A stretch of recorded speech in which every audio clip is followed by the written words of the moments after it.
the national champion of quality, presents the World's Championship football game.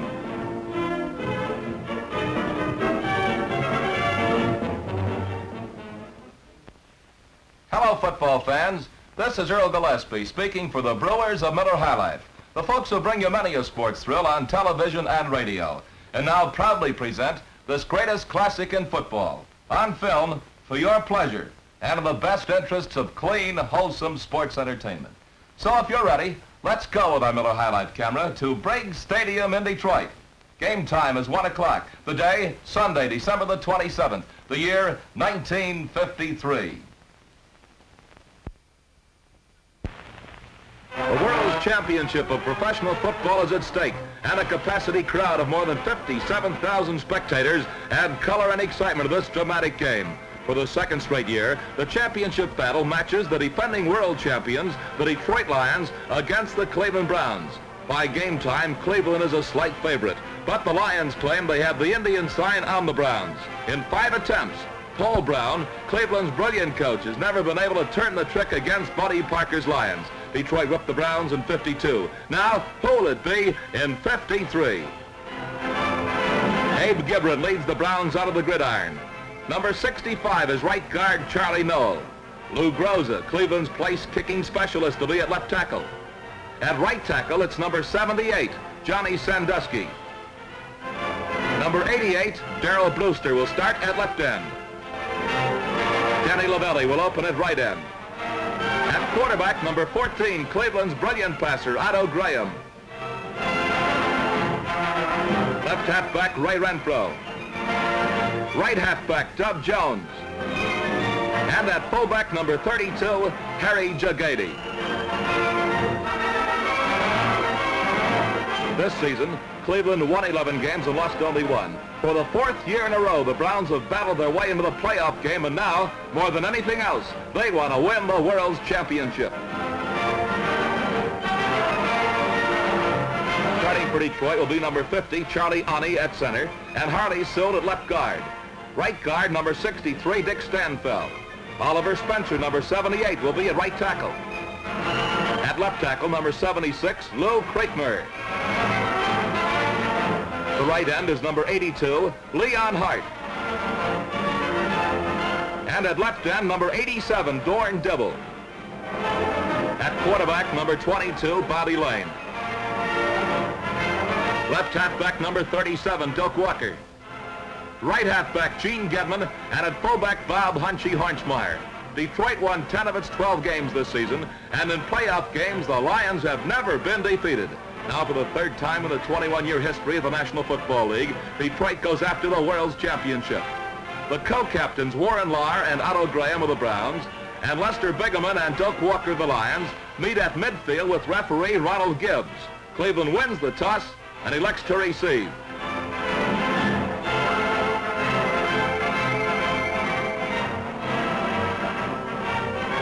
Crisp football weather fails to chill the excitement and anxiety of the huge throng as kickoff time approaches. And here it is. Bobby Lane kicks off for Detroit. The championship game is underway. The ball is taken by Cleveland end George Young, who slips and falls on the Browns' 23-yard line. An offside penalty pushes Cleveland back to its 18, where Otto Graham pitches out to Harry Jagady, who gets around his right end for a gain of 6 yards.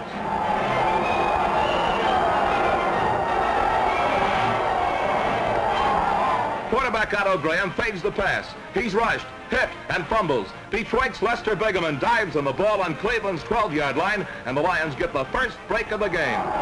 Bigeman, the Lions' 295-pound defensive dynamo, who just recovered that fumble, comes out of the game. In slow motion, halfback Gene Gedman drives outside his left tackle on a crossbuck that's good for 6 yards.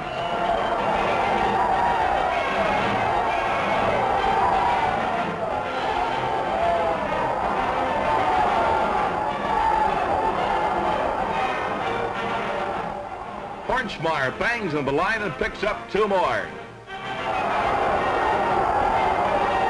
It's the fullback, Hunchy Horchmeyer, again carrying and smashing into the Cleveland 3-yard line.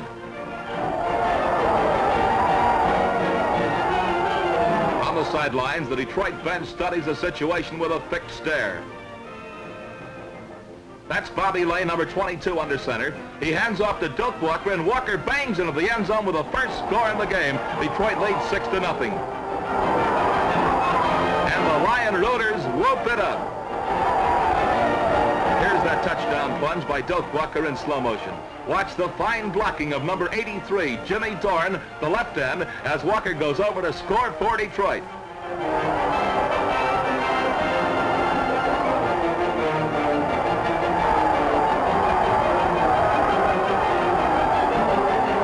With Bobby Lane holding, Doak Walker will attempt the extra point. There's the snap. Walker kicks, and it's good. So with the game just 4 minutes old, Detroit leads Cleveland 7-0. Later in the first quarter, the Lions are in possession again, deep in their own territory. Lane is thrown in his own 2-yard line, but the Browns are penalized 15 yards in this play for unnecessary roughness.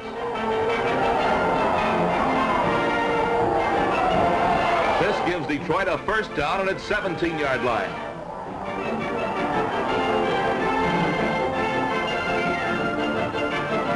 There goes Lane back to pass. He throws, and it's complete to Jimmy Dorn, who carries for a first down on the Detroit 44.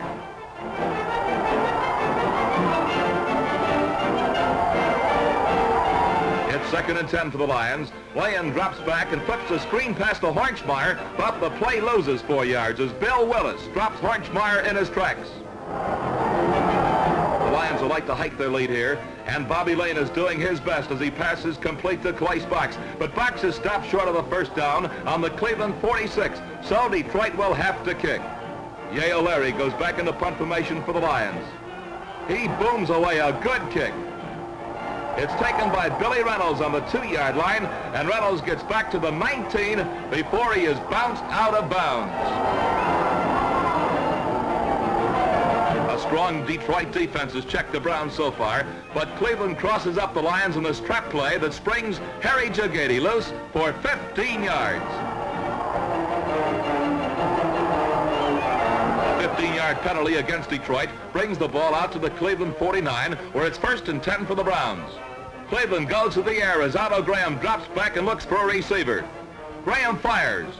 Darrell Brewster tips the ball, then Billy Reynolds grabs it. It looks like a great play for the Browns as Reynolds races all the way to the Detroit 16-yard line, but the pass is ruled incomplete. For in professional football, 2 eligible receivers are not allowed to touch a forward pass. So now the Browns are faced with a 4th and 10 situation on their own 49. Horace Gillum stands deep in punt formation. Gillum boots. The ball sails into Lion land. And finally comes to rest on the Detroit 6-yard line.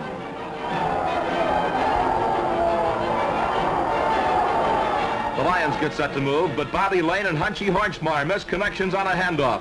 The ball is fumbled, and Cleveland's Len Ford recovers on the Detroit 6-yard line, giving the Browns their first scoring opportunity. The Cleveland offensive unit jumps into action to see if they can cash in on this break. On first down, Harry Jagady tries to get around his left end. But he's spilled by linebacker Vince Spinonis for a yard loss, making it 2nd down and goal to go from the 7 for the Browns. Kenny Carpenter drives into the line, but he's piled up after gaining a yard, and before another play can be run, the first quarter ends with the Detroit Lions leading the Cleveland Browns 7-0. As the second quarter is about to get underway, Cleveland coach Paul Brown uses his signal calling shuttle system as he sends guard Chuck Noll into the game with the play. And here it comes. Graham is going to pass. There it goes. It's no good. Danny Lavelli loses the ball in the end zone, and the pass falls incomplete.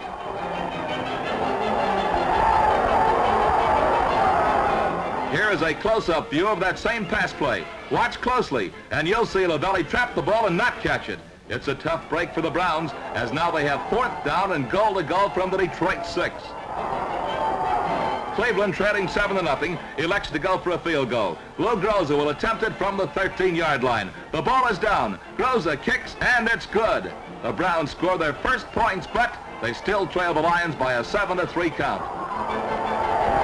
Following the kickoff, the Lions attempt to get moving, but on third down, Horchmeyer is dragged down 3 yards short of the first. So it'll be 4th and 3 for Detroit, and they'll be forced to punt from their own 28. Ye O'Leary gets away a tremendous kick.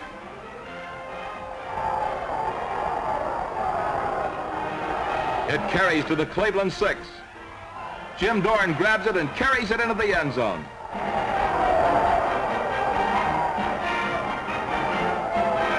The officials rule this play a touchback. The ball is brought back out to the 20-yard line, where it'll be 1st and 10 for the Browns. Cleveland trails 7-3, and they like to begin a scoring drive. Dub Jones starts them off as he smacks over the middle to the 28, but he's hit hard by Jack Christensen and fumbles.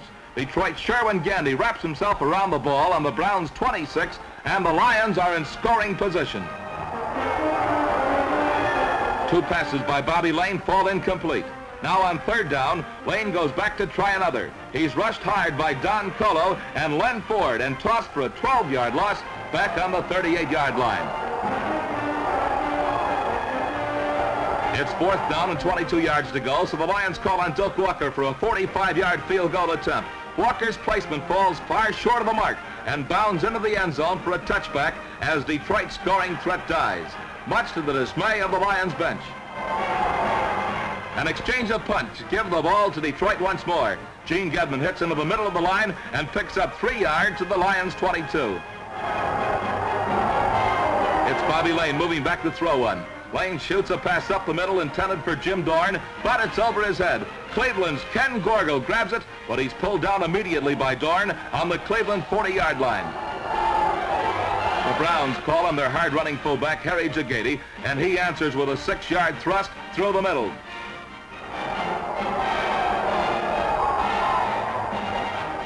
On third down with 4 yards to go, the Miller High Life slow-motion camera highlights the action as Cleveland's Otto Graham fades to pass. Graham lets go a toss intended for Ken Carpenter.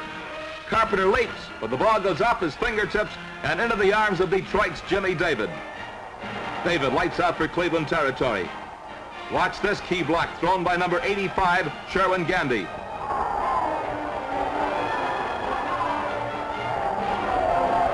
It helps clear the path for a beautiful 37-yard return by David, who's finally pulled down on the Cleveland 20-yard line, and once more, Detroit is threatening.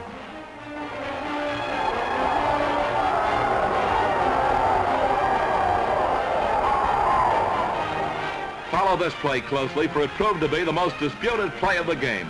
Bobby Lane pitches out to Doak Walker, and Walker runs wide while looking for a receiver. With everyone covered, Walker passes back to Bobby Lane, who grabs the ball in the 19 and outruns the Browns secondary into the end zone. It looks like a touchdown, but the play was nullified because Lane, as T formation quarterback, was an ineligible receiver. The play also cost Detroit 15 yards and moves the ball back to the Cleveland 35. Lane makes up that 15-yard penalty right away with a perfect pass to Jimmy Doran.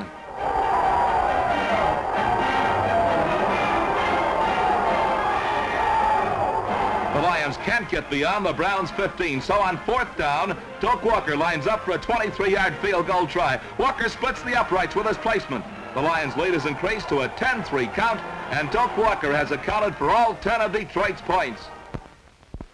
Bobby Lane kicks off for Detroit.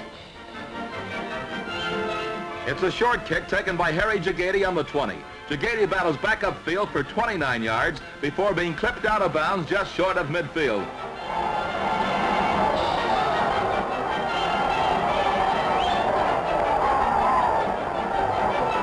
Time is running out in the first half. George Radaman is in at quarterback for the Browns, but the fired-up Detroit line races in and dumps Radaman for a 12-yard loss.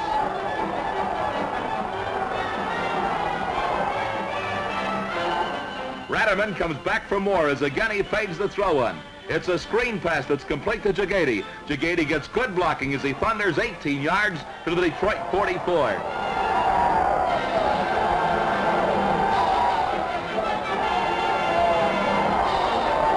The clock shows very little time remaining to be played. It's 4th down, and Cleveland sends Lou Groza back for a 51-yard field goal attempt. Groza's placement is wide to the right, and it's no good.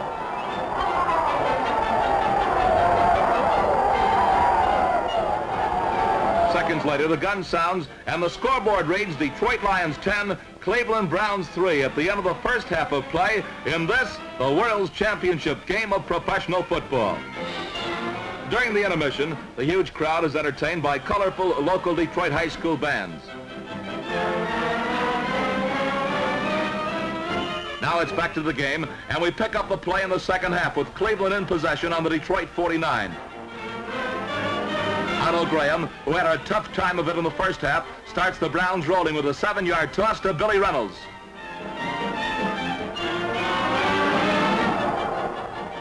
Reynolds carries the mail this time, and he's good for an 8-yard advance to the Detroit 32. Carpenter slams into the middle and picks up a first down on the Lions 28 as Cleveland threatens. On a quarterback sneak, Otto Graham picks up 3 more yards. It's Graham dropping back to throw. Otto finds his receivers covered, so he carries over left tackle to the 20, where he laterals to Ken Carpenter, and the play is good for 16 yards, making it goal to goal for Cleveland on the Detroit 9. This Cleveland team is fired up now, and they open a gaping hole for Harry Jagady, who romps through the Detroit line and into the end zone, standing up. Cleveland trails now by just 1 point, 10-9. Lou Groza will attempt to even the score by converting. Groza's placement is letter perfect, and the championship game is deadlocked at 10-10. The Browns line up for the kickoff. Lou Groza sends the ball to the Detroit goal line, where it's taken by Jug Gerard. Gerard gets back to the 17, where Sherman Howard stops him cold with a tooth-jarring tackle. Gerard fumbles, and Darrell Brewster recovers for the Browns, but the officials ruled that the fumble took place after the whistle had blown. On the sidelines, Detroit coach Buddy Parker appears anxious but relieved over that last call. Detroit puts the ball in play on its own 17. Bob Horchmar gets free around right end and speeds 16 yards for a first down on the 33. Bobby Lane makes ready to pass. Lane throws. Place box goes down and out and takes it for a gain of 19 yards on the Lions 46. Horchmar carries on an off-tackle slant and picks up 4 yards to midfield.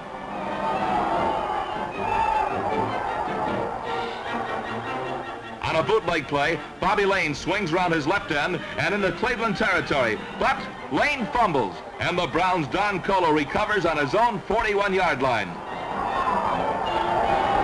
Cleveland Rooters yell, "We want a touchdown," and fullback Harry Jagady starts them on the touchdown trail by banging 8 yards through the middle.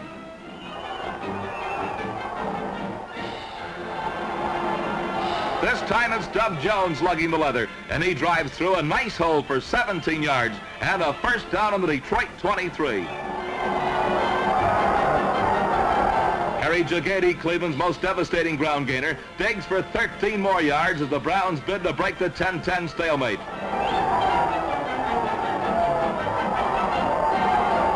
Once more, Graham gives the ball to Jagady, and he fights his way to the Detroit 7-yard line. There the third quarter ends with a score still tied at 10-10. Otto Graham opens the final period by passing into the left flat, but his toss is dropped by Ray Renfro on the 3-yard line. On third down, Graham tries a quarterback sneak, but Laverne Torgerson breaks through and drops Graham at the line of scrimmage. This makes it 4th down and goal to go from the 6 for Cleveland. As the Browns huddle, Detroit assistant coach George Wilson gives instructions to his quarterback Bobby Lane. Then Lane and Wilson stand as the Browns line up for a field goal attempt that, if it's good, will put Cleveland in front. Lou Groza boots, and it is good. Cleveland leads for the first time in the game, 13-10. Lou Groza kicks off to Detroit. The ball is taken 2 yards deep in the end zone by Doak Walker. Walker slips, falls, gets up, but is smothered by the onrushing Browns on the Lions' 5-yard line. Now fans watch closely as our Miller highlight camera picks up one of the most exciting action shots of the game. Lane passes into the left flat where Doak Walker makes the grab. Walker carries for 10 yards before he's stacked up on his 16-yard line.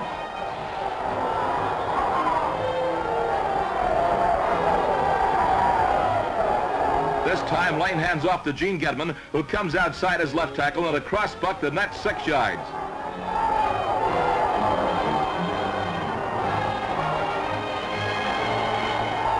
Now it's Lane keeping the ball himself in an option play and getting 6 more yards.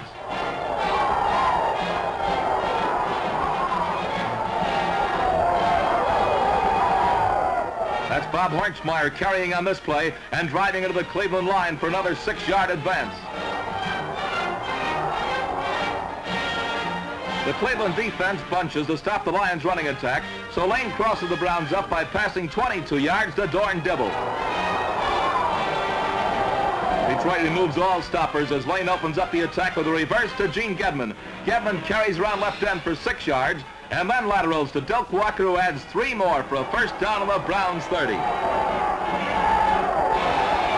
In 3 downs, the stubborn Cleveland defense yields only 4 yards.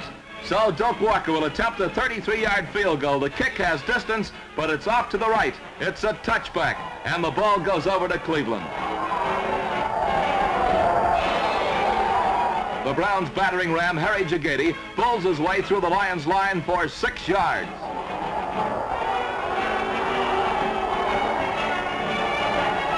Cleveland leads by 3 points, but they like some insurance, and Harry Jagady carries them 30 yards closer to touchdown territory as he romps for a first down on the Detroit 39. Cleveland coach Paul Brown, still using his shuttle system, sends guard Chuck Noll into the game with a play.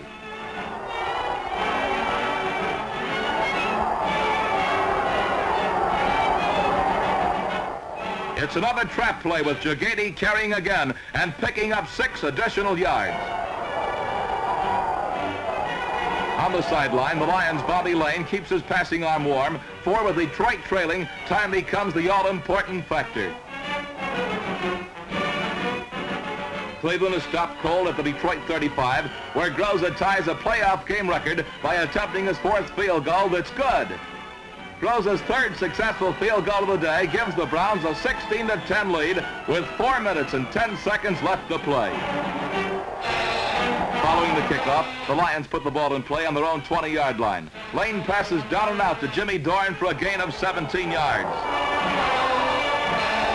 2 Lane passes fall incomplete, but on 3rd down, the cool Lion quarterback comes through under pressure with a 13-yard heave to Jimmy Doran. Detroit is battling both Cleveland and the clock. Lane is sticking into the air, and again he delivers as he hits twice, backs for 18 yards and a first down on the Browns' 36. The clock shows less than 3 minutes to be played as Bobby Lane fades to fire another aerial. Lane's going all the way on this one. He has a man open. It's Jimmy Dorn, and he grabs it for a sensational touchdown. Pandemonium breaks loose in Briggs Stadium as Detroit ties the game at 16-16. Let's look at that thrilling touchdown play again in slow motion. Dorn, the right end, is split wide. He streaks straight down the far sideline and gets behind the Browns' Warren Lahr. Dorn grabs the ball right on the goal line for the touchdown. Dorn is a second stringer who is playing in place of the injured Leon Hart. This was Doran's only touchdown of the season, and what a time he picked to make it.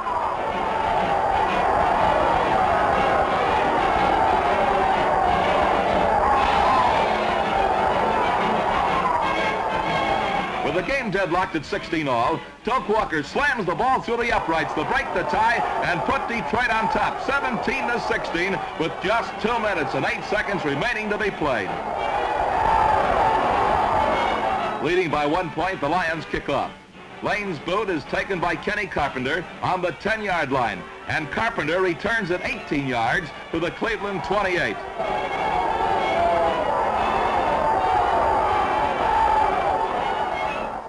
Cleveland quarterback Otto Graham runs into trouble. Graham's pass is intended for Dub Jones.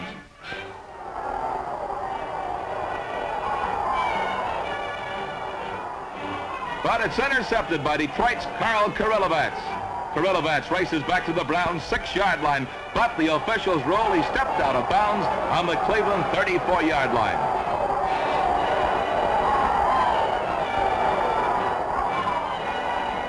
That's the last time the Browns get their hands on the ball, as the game ends with the Detroit Lions successfully defending their title of world champions of professional football by turning back the Cleveland Browns in a thrilling, hard-fought 17-16 battle. In winning, Coach Buddy Parker gave credit to the outstanding play of his defensive line, which rushed Cleveland's Otto Graham to such an extent that Graham was able to complete only 2 out of 15 passes. So for the second year in a row, the Professional Football World Championship goes to the Detroit Lions. That's it for another year, fans. Another thriller from Miller, a great American sports championship. Brought to you with the good wishes of Miller High Life, the national champion of quality. The World's Championship football game is a special sports presentation film produced by Miller High Life.